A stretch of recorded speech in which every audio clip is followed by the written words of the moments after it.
নদীর পার ভাঙ্গেও পার করে, এই তো নদীর খেলা।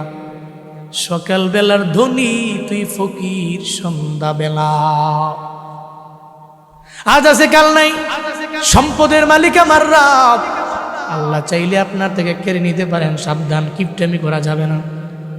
পয়গম্বর সুলাইমান আলাইহিস সালাম দাউদ আলাইহিস সালামের সন্তান।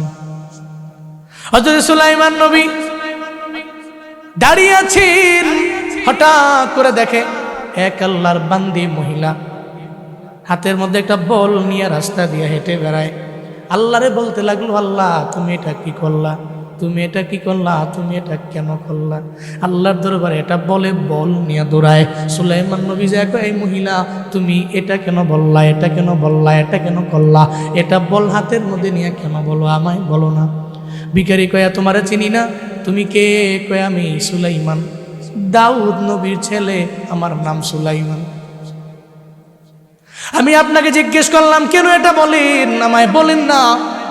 এটা বলার পর ওই মহিলা কয় আমি ভিখারি, মানুষের দ্বারে দ্বারে ঘুরে ঘুরে ভিক্ষা করে আমি আমার জিন্দেগি চালাই।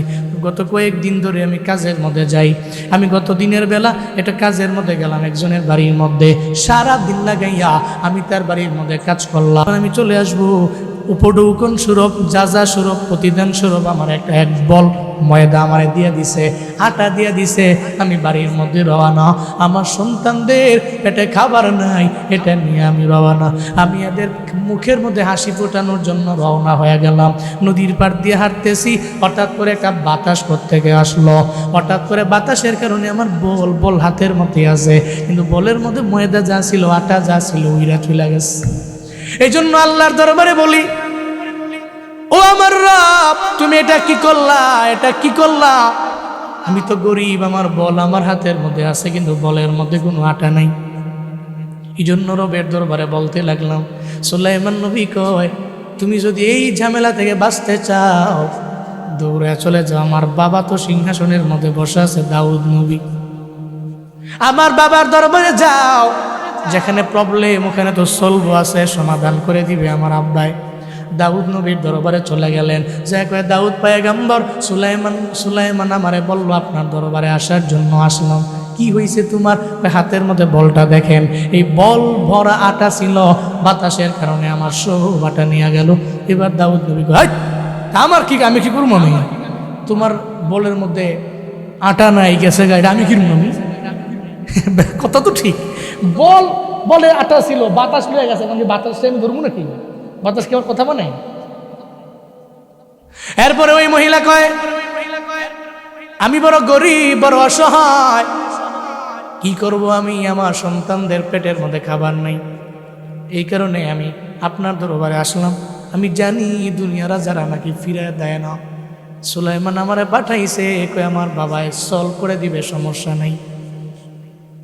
হযরত দাউদ নবী বলে এই কর্মচারী, আমাদের রাজকোষ থেকে ওই মহিলার জন্য শুধু এক বল না, 2 বস্তা আটা মহিলারে দিয়া দাও। কয় বস্তা? 2 বস্তা আটা মহিলার মধ্যে হাতের মধ্যে দিয়ে দিল, হ্যান্ড ওভার করলো। এবার মহিলা তো নিতে পারবে না, মহিলা মানুষ, এই 2টা আটার বস্তা কর্মচারী দিয়ে পাঠিয়ে দিছে। কয় যান, এই 2 বস্তা আটা নিয়ে আপনি চলে যান আপনার বাড়ির মধ্যে। উনিও বস্তাগুলো নিয়ে রওনা। প্রতিমধ্যে আবার সুলাইমান নবীর সাথে মুলাকাত। সুলাইমান নবী কয় কিরে মহিলা, কি পাইছো? আমার বাবায় তোমারে কে দিছে রে, কি পাইছো? আপনার বাবার দরবারে গেলাম, আপনার বাবায় তো আমারে দিয়ে দিছে। 1 বল দেয় নাই, 2 বল দেয় নাই, বরং 2 বস্তা আটা আমারে দিয়ে দিছে। তোমার তো মনে হয় চেহারাটা হাস্যোজ্জ্বল হয়ে গেছে, এতক্ষণ মলিন ছিল, এখন তো তুমি অনেক খুশি হয়ে গেছো। দাঁড়াও, আমার বাবাই তো মনে হয় ইনসাফ করতে পারে নাই, ইনসাফ হয় নাই আমার বাবার। চলো আমার সঙ্গে, আমি তোমার সঙ্গে করে লয়ে আমার বাবার দরবারে নিয়ে যাব। মনে হয় ইনসাফ হয় না, এটা বিচার না। বাতাস উড়ে নিয়ে গেছে, এর সমাধান তো 2 বস্তা আটা দিলেই হয়ে যায় না। আমার কাছে তো মনে হয় অন্য কিছু হতে পারে। সুবহানাল্লাহ, জোরে কয় না? বিচারটা হয় নাই, চলো না বাবার দরবারে নিয়ে যাই। সুলাইমান নবী এমন নবী ছিল, দাউদ নবীর অন্যান্য আরও ছেলে ছিলেন, কিন্তু আল্লাহ সুলাইমান নবীরে কেন নবুয়ত দিয়ে দিলেন? আবার দাউদ নবীর পরে এই ছেলেই কেন নবী হওয়া লাগবে? সুলাইমান নবী কেন নবী হইলেন? একটা কথা বলি, উনি এত পরিমাণে দামি লোক ছিল, আবার ওনার ব্রেন এত পরিমাণে ধারালো, উনি বুঝতে না কেরাতের লাইনটা এত পরিমাণে বেশি। একদিন দাউদ নবী আল্লাহকে বললেন, আল্লাহ আমি আমার সন্তানরে আমার মৃত্যুর পরে কারে সিংহাসনের মধ্যে বসাবো? আল্লাহ তুমি কারে নবুয়ত দিয়ে দিবা আমার জানা নেই। আল্লাহ কই আপনার সন্তানগুলোরে আপনি সামনে আনেন, সন্তানগুলোর সামনেই না প্রশ্ন করেন, যার জবাবটা ঠিক হয়ে যাবে। আপনার নবুয়তের পরে আমি নবুয়ত তার গলার মধ্যে নবুয়তের মালা পরে দিব, চিল্লায়া পড়া যাবে কি মারহাবা।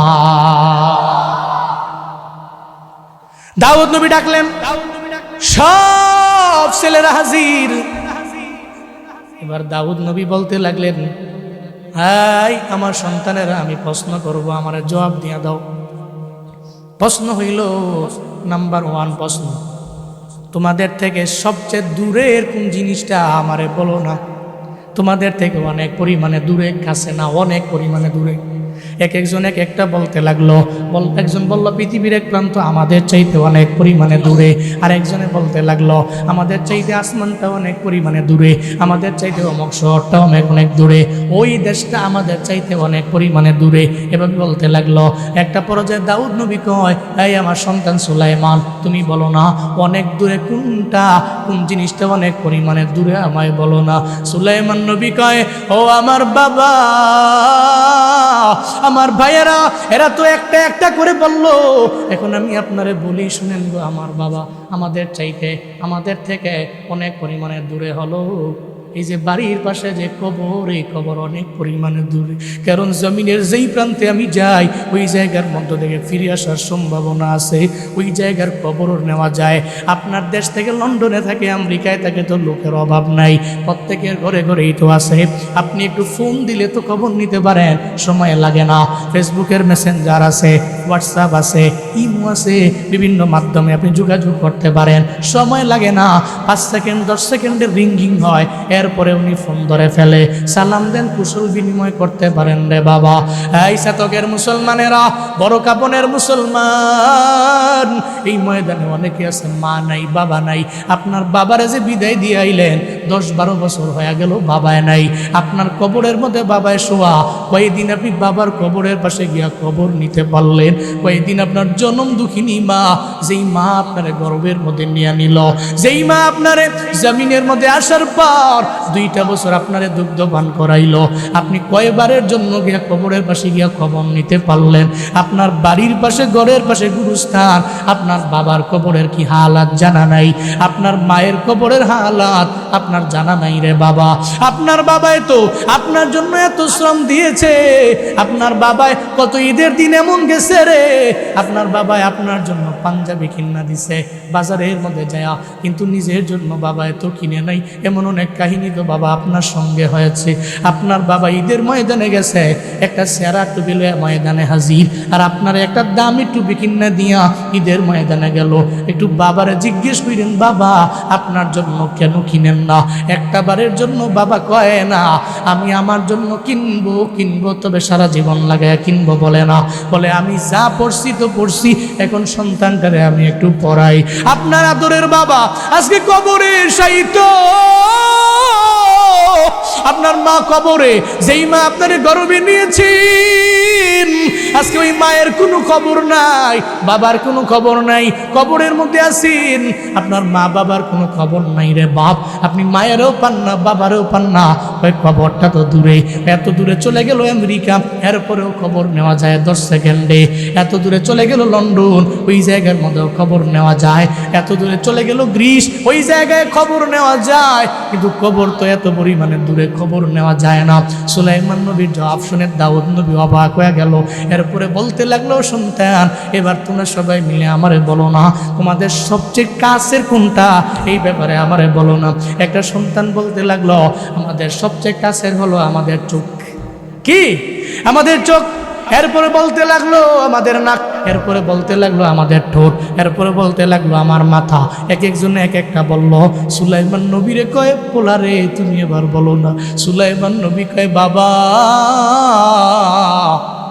জমিনের মধ্যে সবচেয়ে দূরে হলো কবর, আর আমাদের সবচেয়ে কাছের হলো আমার মরণ। আমার অনেক কাছে আমার নাক না, আমার অনেক কাছে আমার হাত না, আমার অনেক কাছে আমার মরণ। কোন সময় আসবে আমার জানা নাই, কোথায় আমি মরবো আমি জানি না। আমার ডাক্তার জানে না, আমার মা জানে না, আমার বাবা জানে না, আমার কেউ জানে না। এই যুবকেরা যেই পরিমাণে বাইক নিয়ে দৌড়ায়, হঠাৎ করে দেখবা তুমি নাই, কত তো এমন কাহিনী হয়। আমাকে ঢাকা চট্টগ্রাম হাইওয়ের মধ্যে গত 2 দিন ধরে বড় অ্যাক্সিডেন্ট। অনলাইন যারা দেখেন হয়তো দেখতে পারেন, হয়তো ওই জায়গার মধ্যে বাসের মধ্যে আগুন লাগছে, টানা প্রায় 3-4 ঘন্টা হয়ে গেছে, আগুন নিভাইতেই পারে না, আগুন লাগছে। জায়গার মধ্যে 4 জন স্পট ডেড। ওরা তো জানে না আমার মরণটা এই জায়গার মধ্যে হবে, কোন জায়গায় মরণ হবে আমার জানা নাই রে বাবা। এখান থেকে বয়ান শেষ করে আমি কুমিল্লা যেতে পারবো গ্যারান্টি নাই, হতেও পারে আমি নাই। সবাই সঙ্গে লাশ হয়ে গেছে জুনায়েদ আল হাবিব। এর মানে মরণের বিন্দু মাত্র পরিমাণ কোনো গ্যারান্টি নাই। কোন সময় হবে আমিও জানি না, কোন জায়গায় মরবো আমার জানা নাই, জানে একমাত্র আমার। আরো জোরে চিল্লায়া বলেন আল্লাহ। কে জানে, কে জানে? আপনি জানেন? আপনি তো জানেন না। লিকুল্লি উম্মাতিন আজাল, প্রত্যেকটা মানুষের জন্য নির্ধারিত টাইম আছে, আপনি মরে যাবেন, তবে এনি টাইম মরতে পারেন। আমার মরণ আসিবে কখন কেউ তো জানে না, কন্যা আমার মরণ আসিবে কখন কেউ তো জানে না।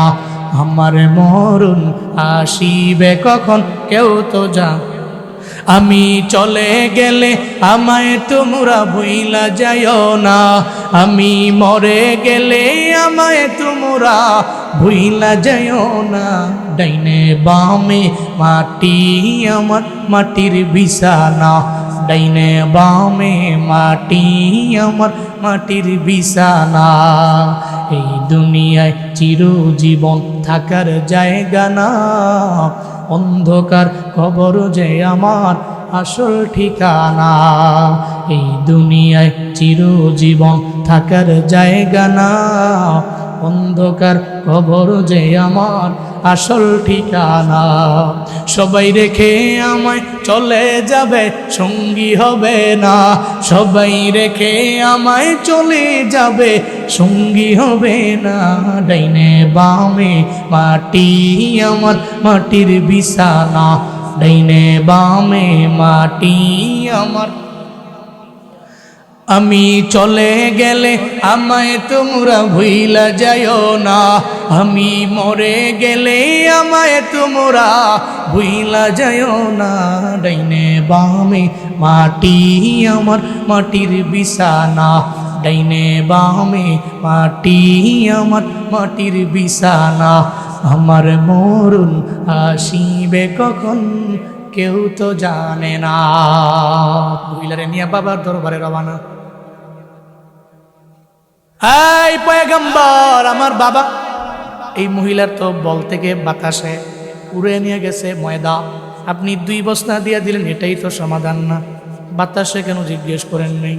কেন বাতাস মহিলার বল থেকে আটা উড়ে নিয়ে গেল? দাউদ নবী কই এটা তো আমি জানি না, বলতে পারবো না, কারণ বাতাস আমার কথা মানে না। চিল্লে বলেন না, বাতাস কথা মানে কার? হযরত দাউদ নবী বলতে লাগলেন, আল্লাহ গো, আমি তো জানি না বাতাস কেন নিয়ে গেছে, বল থেকে কেন ময়দা নিয়ে গেছে আমার জানা নাই। বাতাস তো তোমার কথা মানে, হয়তো তুমি বলছো, তুমি তো বলতে পারো বাতাসেরে, তুমি ধমক দিতে পারো বাতাসেরে, আমার তো দেওয়ার মতো কোনো ক্ষমতা নাই। বাতাসে বলো না কেন বাতাসে বল থেকে ময়দা উড়ে নিয়ে গেল। আল্লাহ সঙ্গে সঙ্গে দাউদ নবীরে জানায় দেয়, ও পয়গম্বর, এটা তো এখানে বিশাল এক কাহিনী আছে। আল্লাহ কয়, ও দাউদ পয়গম্বর, আমি কেন বাতাসের মাধ্যমে ওই মহিলার বল থেকে কেন আমি ময়দা উড়ে নিয়ে গেলাম? মহিলাটারও ছিল নদীর পাড়ে, নদীর পার দিয়ে হাইটা যায়, আর ওই নদীর মধ্যে ছিল একটা লঞ্চ। একটা বড় স্টিমার, একটা বড় জাহাজ, একটা জাহাজের মধ্যে তো লোকের কোনো অভাব নাই। ওই জাহাজের নিচ দিয়ে একটা ছিদ্র হয়ে গেল, জাহাজটা ডুবে যাবে এমন একটা হালাত হয়ে গেছে। ওই জাহাজের মধ্যে যতগুলা মানুষ সব আল্লাহরে ডাকতে লাগলো, আল্লাহকে আল্লাহ বইলা ডাইকা আল্লাহরে কহে, মালিক আমার তো বিপদের মধ্যে তুমি ছাড়া সাহায্যকারী কেউ নাই। আল্লাহ আমাদের জানা আছে as-সাদকাতু তারাদ্দুল বালা, সদকা করলে তুমি নাকি বালা দূর করে দাও, মুসিবত দূর করে দাও, তুমি নাকি ঝামেলা মিটাইয়া দাও। ও আমার আল্লাহ, আজকে যদি তুমি আমাদের বাঁচায়া দেও, এই জাহাজটারে যদি তুমি বাঁচায় দাও, যা যদি না ডুবে, আমরা যদি সবাই এই মরণ থেকে বাইচে উঠতে পারি, যদি আবার জীবন ফিরা পাই, আল্লাহ যদি তুমি দেও, তাহলে আমরা নিয়ত করে ফেললাম এই জাহাজের মধ্যে যত মাল আছে আমরা আল্লাহর রাস্তায় দান করে দিব। চিল্লায়া পড়া যাবে কি সুবহানাল্লাহ। আল্লাহ কয়, নবী দাউদ জাহাজের থেকে ওই লোকেরা আমার দরবারে এভাবে বলল, আমি আল্লাহ ফিরিয়ে দিতে পারি নাই। আমি আল্লাহর তো ওয়াদা, বান্দা ডাকলে আমি আল্লাহ ফিরিয়ে দেই না। জাহাজের সব লোকেরা বলার কারণে আমি সঙ্গে সঙ্গে বললাম, এই বাতাস তুমি একটা টান দাও। এই নদীর পার দিয়ে মহিলা যায়, ওই মহিলার হাতের মধ্যে একটা বল আছে, আর এই বলের মধ্যে আটা আছে। বাতাস তুমি তোমার বাতাসের পাওয়ারে মহিলার বল থেকে আটাগুলা লইয়া পানি দিয়ে সুন্দর করে মিশাইয়া ওই জাহাজের ছিদ্রটারে তুমি বন্ধ করে দাও। চিল্লা বলেন খেলা কা, ছিদ্র বন্ধ হয়ে গেছে। এবার ওই জাহাজের লোকেরা এরা যখন নদীর পাড়ে আইসা ভিড়ল, আল্লাহর কাছে কয়, শুকরুলিল্লাহ, আলহামদুলিল্লাহ, আল্লাহ ছিদ্রটারে বন্ধ করে দিয়েছো, এবার আমাদের ওয়াদা পূরণ করার পালা। এই জাহাজের মধ্যে যত মাল আছে আমরা দিয়ে দিব। এটা শোনার পরে এবার সুলাইমান নবী কয়, আমি যে কইছি ইনসাফ হয় নাই, মাত্র 2 বস্তা কেন দিবেন? হবে না, 2 বস্তার মাধ্যমে দিলে তো মহিলার জন্য ইনসাফ হবে না। ও বাবা, একটু পরে যত মাল আছে সব মাল আপনার দরবারে আসবে আল্লাহ রাস্তায় দান করে দেওয়ার জন্য। এই মাল পাওয়ার যোগ্য অন্য কেউ না, ওই ভিখারি মহিলা। যেই ভিখারি মহিলা বল নিয়ে দৌড়াইল, তার হাতের মধ্যে আটা ছিল, বাতাসের মাধ্যমে আল্লাহ নিয়ে গেছে। তবে আল্লাহ তো আবার দিয়ে দিতে পারে, আল্লাহই তো দেওয়ার মালিক, এই জন্য অসুবিধা নাই। মহিলারে দাঁড় করান, একটু পরে জামাল আসবে, সব মহিলারে দিয়া বাড়ির মধ্যে পাঠাইবেন। চিল্লায়া পড়া যাবে কি সুবহানাল্লাহ। কাদের কুদরতুদারি বরকামাল, আনতা রব্বি আনতা হাসবি দুল জালাল, তুহি কাদির জলিলুল্লাহ জাহাদার বহর হালে, তুহি মেরা নেগাহদার। এই মাহফিলগুলোতে সভাপতিদের নাম থাকে মাদ্রাসার মুহাদ্দিস, কোনো এক মসজিদের ইমাম, খতিব, কোনো একজন মুবাল্লিগ, কোনো একজন দাঈ ইলাল্লাহ, এমন ব্যক্তিদের নাম থাকে। এটা সুন্দর। এই মাহফিলের সাথে, এই মাহফিলগুলোর সাথে, এই মুজমাগুলোর সাথে এটা যায়, এটা মুনাসিব মতো হয়। আল্লাহ আমার দেশের প্রত্যেকটা জেলায় এমন করে এই সিস্টেমে আসার তৌফিক দান করেন, যাতে সবাই আসে, আল্লাহ সেই ব্যবস্থা করে দেন। সকলে পড়েন আমিন। বহু জায়গায় তো যাই, ডানে বামে বসে থাকে এমন ব্যক্তি, আমাদের নামের উপরে এমন ব্যক্তির নাম, যে ব্যক্তি বিসমিল্লাহ কয় 40টা ভুল করবে, এমন ভাবে কইছে, কি কইছে নিজেও জানেন না, সালাম দেয় ভুল করে। আবার হুজুরদের ডান বাম থেকে অনেক সময় কাউন্টারও মারায়। এটা আমরা দেখি, এর নজির প্রমাণ অনলাইনে বহু আছে। আজকে এই মাহফিলের সম্মানিত 4 জন সভাপতিকে আল্লাহ পাক নেক হায়াত দান করেন। সকলে পড়েন আমিন। এই মাহফিলের জন্য অক্লান্ত পরিশ্রম করেছেন এলাকাবাসী, মাদ্রাসার সম্মানিত খাদিম হাফিজ মাওলানা শহীদুল্লাহ মাশহুদ হাফিজাহুল্লাহ তাআলা ওয়া রাআ। সৌজন্য একজন ব্যক্তির নাম রয়েছে, উনি গ্রিস থাকেন, মোহাম্মদ শাহান শাহ, উত্তর বড় কাপন। আল্লাহ পাক যারা আয়োজন করেছেন প্রত্যেকের হিলমে, আমলে, হায়াতে রিজিকে বরকত দান করেন। এই গভীর রাত, সবাই তো ঘুমে বিভোর, যারা বাড়ি আছে, কিন্তু আপনারা কিছু দিনই আলোচনা শোনার লক্ষ্যে এই ময়দানে এই রাতে বসে আছেন। শুরুতেই আমাকে একটু উচ্চ কণ্ঠে উচ্চ আওয়াজে জবাব দিবেন, সুন্দরী মজমাটি পেয়ে আপনারা খুশি না বেজার? খুশি হলে তো মানুষ হাসি দেয়, কারো চেহারায় কোনো হাসি নাই। ঘুমাইছে নাকি? ঠান্ডাও তো নাই। গত 2 দিন আগে যে ঠান্ডা ছিল, পার্সেন্টেজ হিসাব করলে তো আজকে ঠান্ডা নাই বললেই চলে, ঠিক কিনা? সেই কুয়াশা ছিল, আল্লাহর মেহেরবানি ঠান্ডা কেটে গেছে মনে হয়। গত 2 দিন ধরে তো ঠান্ডাই নেই, রোডে কুয়াশা নেই। তো কিছু দিনই আলোচনা আপনারা শুনবেন, আবার খুশিও হয়েছেন। আচ্ছা বলেন তো, তৌফিক কে দিয়েছেন? আল্লাহ ছাড়া এই পৃথিবীতে সেকেন্ড কে আছে যে আমাদের তৌফিক দিতে পারে? আছে? ওমা তৌফিকি ইল্লা বিল্লাহ। আমাদের কোনো তৌফিক নাই, আমাদের কোনো অ্যাবিলিটি নাই, আমাদের কোনো ক্ষমতা নাই, আমাদের কোনো পাওয়ার নাই, আমাদের কোনো সামর্থ্য নাই। ইল্লা তখনই আছে বিল্লাহ। আল্লাহ পাক যখন মেহেরবানি করে, মায়া করে, দয়া করে আমাদের তৌফিক দেন। এর মানে আল্লাহ ছাড়া এই পৃথিবীতে তৌফিক দিনেওয়ালা কেউ, যিনি তৌফিক দাতা ওনাকে রাজি করি, চিল্লায় পড়ি আলহামদুলিল্লাহ। আমার সাথে পড়ুন, রব্বানা লাকাল হামদ হামদান কাসীরান তাইয়িবান মুবারাকান ফি ইয়া রাব্বি লাকাল হামদু কামা ইয়ানবাগি লিজালালি ওয়াজহিকা ওয়া আযীমি সুলতানিক লাকাল হামদু বিল ঈমান লাকাল হামদু বিল ইসলাম লাকাল হামদু বিল কুরআন। আমরা প্রশংসা করলাম কার? মৃত্যু পর্যন্ত চলবে কার? আবার আমাদের লাইফের সবচেয়ে গুরুত্বপূর্ণ 3টা বিষয় দিয়ে আমরা প্রশংসা করেছি আল্লাহ। নাম্বার 1 ঈমান, নাম্বার 2 ইসলাম, নাম্বার 3 কুরআন। এই 3টা বিষয়ে আমাদের লাইফে মোস্ট ইম্পর্ট্যান্ট। ঈমান, ইসলাম, কোরআন। সারা দুনিয়া একদিকে, মুমিনের ঈমান আর একদিকে, ঠিক কিনা বলেন?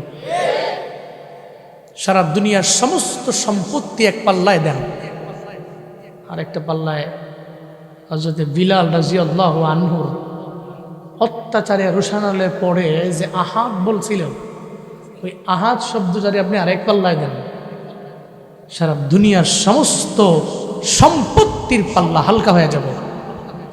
হযরত বিলালের একটা শব্দ, আহাদ শব্দের পাল্লাটা ভারী হয়ে যাবে। এই জন্য মুমিনের কাছে ঈমান দামি। এই ঈমান টাকা দিয়ে কেনা যায় না, বিক্রি করা যায় না। এটা তো গায়বের প্রতি ঈমান। আল্লাহরে দেখছেন, দেখছেন, এরপরেও দিলে রবের ভয় আছে না? এরপরেও দিলে ভয়। আল্লাহরে দেখি নাই, কিন্তু রবের এত ডরাই, গায়বের প্রতি ঈমান। এই জন্যই তো আপনি সফল কাম। উলাইকা আলা হুদাম মির রাব্বিহিম ওয়া উলাইকা হুমুল মুফলিহুন। আল্লাহ বলেন এরা তো সফল কাম, যারা গায়বের প্রতি ঈমান আনবে। রবের পক্ষ থেকে এদের কপালে আছে হিদায়াত।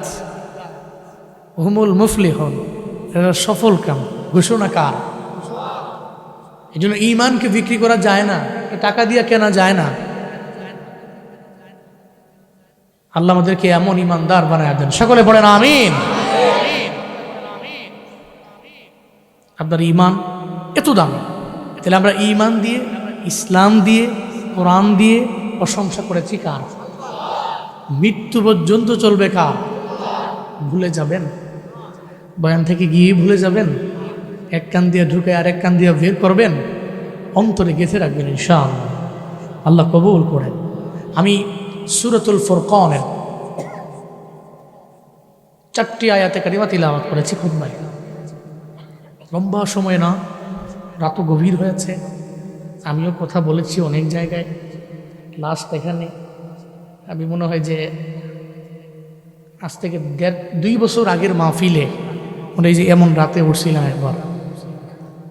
এত রাতে তো স্বাভাবিকভাবে আগে এক সময় হতো, কিন্তু এই মাদ্রাসার প্রোগ্রামে নাকি 1টা বাজে এটা নিয়মিতই হয়। আবার আপনারাও অনেকে উপস্থিত আছেন, আমি দেখে তো অবাক, যেহেতুগুলো মানুষ বসে আছে গভীর রাতে, ঘুমায় নাই। এই জন্য আমরা অনেক লম্বা সময় করব না, আবার একেবারে শর্ট টাইমও না। খৈরুল উমুরি আউসাতুহা, উত্তম পন্থা মধ্যম পন্থায় চিন্তা করে আমরা গুছিয়ে শেষ করে দোয়া দিয়ে নসিবে আপনাদের ভাষার সিন্নি থাকলে নিয়ে যাবো ইনশাআল্লাহ। আল্লাহ পাক কবুল করেন। আপনারা কি বড় হুজুরের জন্য বসে রয়েছে না আমার জন্যই বসে রয়েছে? বড় হুজুর বুঝছেন না কেডা? সিন্নি সিন্নি সিন্নির নাম দিছে আমি বড় হুজুর। এটা অনেক বড় হুজুর, আপনি বুঝেনও না। ইডা আছে মানে তো লোক আছে, এটা নাই তো কি এর হুজুর হুজুর গেছে কেনা, তাহলে হ্যাঁ তো আমার তো বড় হুজুর। এর লেগে মানুষ বুঝে থাকে, নসিবে থাকলে এমনি আসবে। আপনার নিয়তটা খালি ঘুরে দেন যে আমি বৈশা রয়েছি আল্লাহর জন্য, তো ধীরে থাকলে নসিবে থাকলে আসবে ইনশাআল্লাহ। আল্লাহ পাক রহমানের খাঁটি বান্দাদের কিছু গুণ বলছেন এই আয়াতগুলোতে। আমরা তো খাঁটি বান্দা হইবার চাই। এই যে রাতে আসছেন, এই রাতে বসে আছেন, সর্বোচ্চ আর 2 থেকে 3 ঘন্টা পরে তো তাহাজ্জুদের ওয়াক্ত। এই যে তাহাজ্জুদের সিজদা, তাহাজ্জুদের নামাজের কিয়াম আপনাকে রবের কাছে বান্দা করে নিয়ে যাবে, রবের কাছে নিয়ে যাবে, ক্লোজ হয়ে যাবেন আপনি। রবের কাছের বান্দা হওয়ার জন্য এটার বিকল্প নেই। ওয়া মিনাল লাইলি ফাতাহাজ্জাদ বিহি নাফিলাতাল লাক আসা আইয়াবআসাকা রাব্বুকা মাকামাম মাহমুদা। আল্লাহ পাক বলেন রাতের একাংশের মধ্যে আমি আল্লাহ এমন একটা নামাজ রাখলাম, তাহাজ্জুদের নামাজ।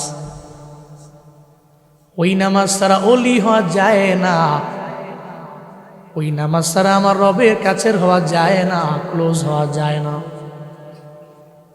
জমিনের মধ্যে যত ওলি দেখেন, রিয়েল ওলি শাহজালাল শাহপুরান রহমাতুল্লাহ আলাইহি, এই সমস্ত ওলিয়ে কামেলরা রবের এত পরিমাণে কাছের হয়ে গেল কেমনে? তাহাজ্জুদের নামাজের কারণে এদের সম্মান আমার আল্লাহ কিয়ামত পর্যন্ত বুলন্দ করে দিয়েছে। আল্লাহ পাক বলেন যদি কোনো বান্দা তাহাজ্জুদের লাইনে আগায়, তাহলে আমি আল্লাহ বান্দারে এমন একটা জায়গায় নিয়ে যাব, আইয়াবআসাকা রাব্বুকা মাকামাম মাহমুদা, একটা প্রশংসিত স্থানের মধ্যে আমি আল্লাহ বান্দারে নিয়ে যাব। খালি দেখবে চারদিকে প্রশংসা, আউলিয়া কেরাম যারা তাহাজ্জুদের মাধ্যমে হইলেন, এই সমস্ত ব্যক্তিদের কিয়ামত পর্যন্ত মানুষ সুনামের সাথে এদের নাম নিবে কি নিবে না? কারণ এই নামাজের বড় দাম, এই সিজদার বড় দাম, এই নামাজের কিয়ামেরও বড় দাম। আল্লাহ পাক বলেন আল্লাযীনা ইয়াবিতুনা লিরাব্বিহিম সুজদান ওয়া কিয়ামা। আল্লাহ বলেন জমিনের মধ্যে যারা আমার গুণের বান্দা, এই গুণের বান্দাদের একটা গুণ আছে, এরা সিজদার মধ্যে লম্বা সময় দেয়, নামাজে কিয়ামে লম্বা সময় দাঁড়ায়। এই মসজিদের মধ্যে আমরা যাই, ফজরের নামাজের মধ্যে হুজুর লম্বা কেরাত নিলে অনেকে গলা খাকরা দেয়। হুজুরি কি জানে না আমি নামাজ পড়ে গিয়ে আমার গোয়াল ঘরের মধ্যে গরু থেকে দুধ দুয়ার পরে আমি বাজারের মধ্যে যাব? হুজুরে মনে হয় জানে না। 2 দিন নামাজ পড়ে, 3 দিনের বেলায় জানায় দেয় হুজুর আপনার তো কোনো কাজ নাই, মোল্লার দূর মুসলিম, ফজরের নামাজের পরে আমার কাম আছে, একটু আয়াতটাকে একটু খাটো করে নিয়েন। আল্লাহর কসম করে বলি, জীবনেও কোনোদিন আপনি লম্বা সেজদা না দিয়া, লম্বা নামাজের কিয়ামে না দাঁড়াইয়া আমার আল্লাহর গুণের বান্দা হতে পারবেন না, জীবনেও সম্ভব। চায়ের দোকানে গেলে তো তাড়াহুড়া নাই, কিরে চায়ের দোকানদার যত দেরি করবার করো,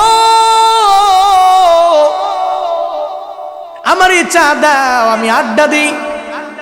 চায়ের দোকানে চাওয়ালাও মনে মনে চিন্তা ভাবনা করে আমি আস্তে আস্তে দিব, বসে থাকেন দিব। উনিও কয়ে টিভিটা লাগাও, 80 সালের 90 সালের ছবি লাগিয়ে দাও, সিনেমা লাগিয়ে দাও।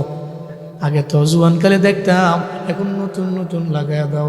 মুরব্বী বেচারায় টিভিও দেখে আবার চায়ও টান মারে, ঘন্টার পর ঘন্টা যায়, একটা বারের জন্য চিন্তাও করে না এই জায়গায় বসে থাকলে তো আমার সুবহানাল্লাহর আমল হয় না, আলহামদুলিল্লাহর আমল হয় না, আল্লাহু আকবারের আমল হয় না।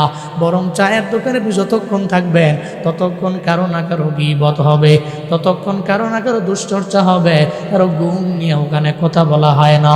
কিন্তু চায়ের দোকানে আড্ডা দিলে সময় আছে, মসজিদের মধ্যে গেলে সময় নাই। এরকম মুসল্লি আছে না? না, ধৈর্য শক্তি নাই, হারায় ফেলে।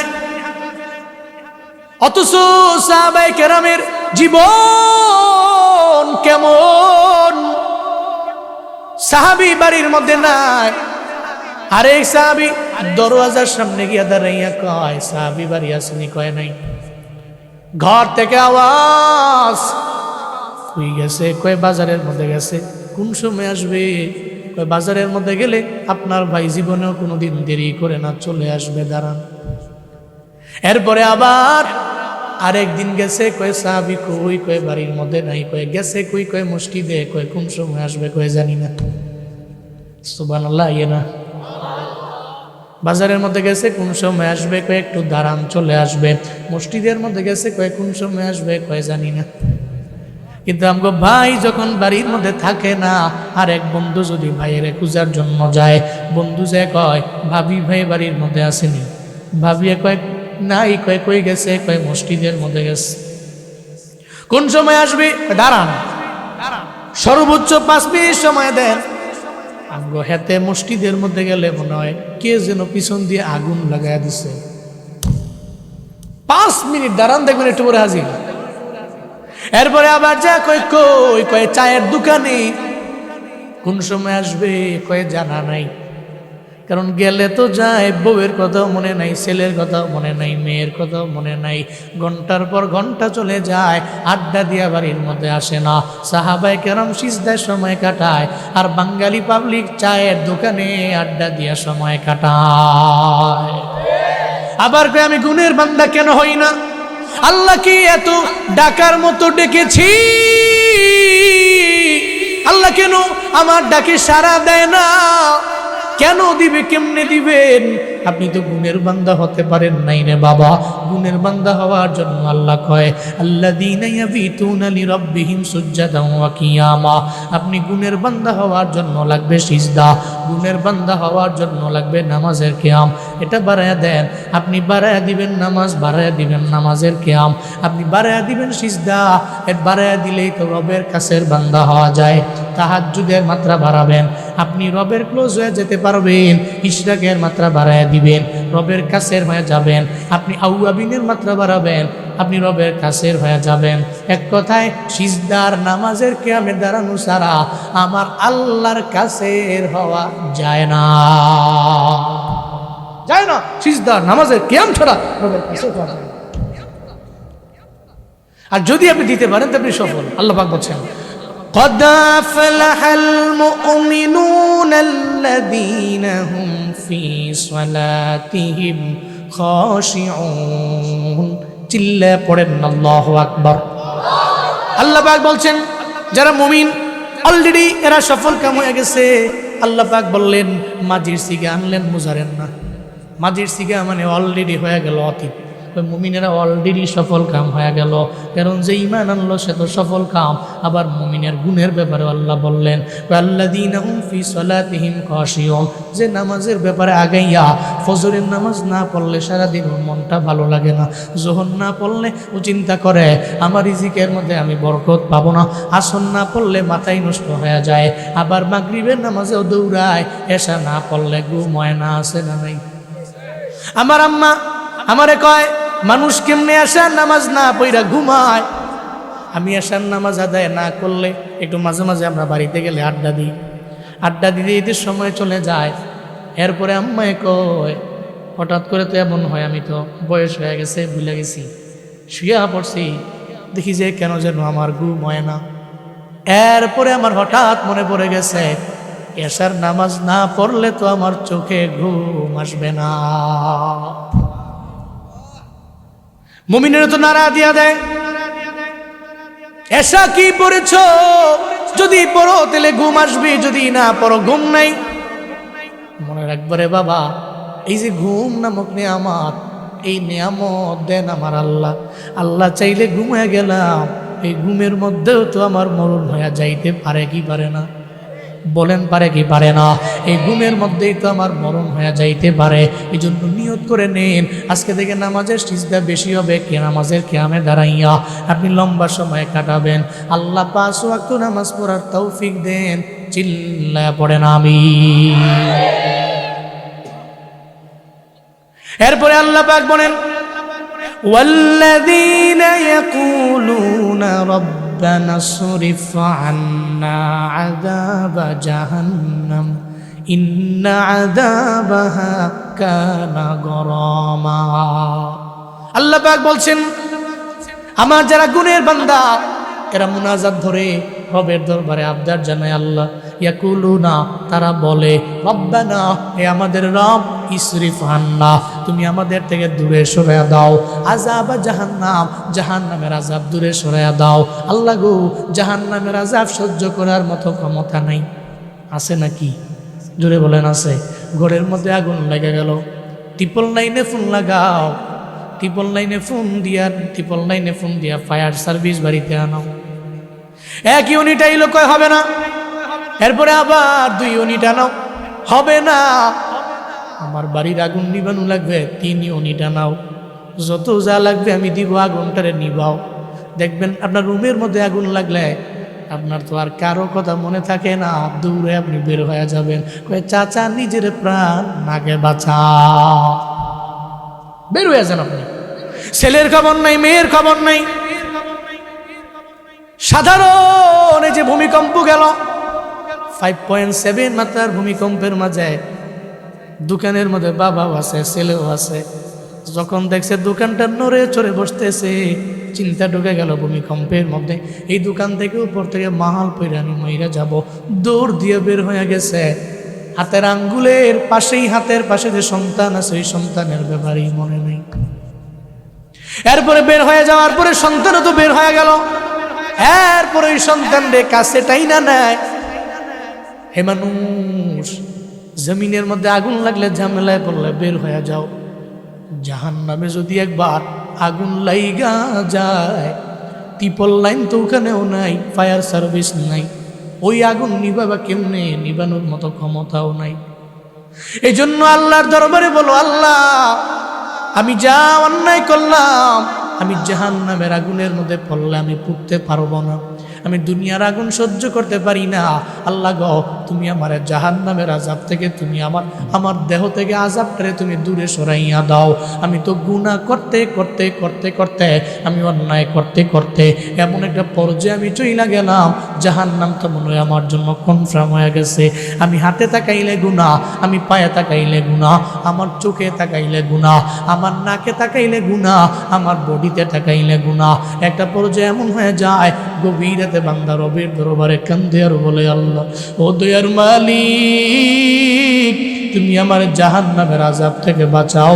আল্লাহুম্মা হাসিবনি হিসাবান ইয়াসীরা, আমি এত অন্যায় করলাম, হিসাব দিয়া জান্নাতের মধ্যে যাওয়া পসিবল হবে না, আমার পুরো বডিতেই গুনার গুনার গুনাহ।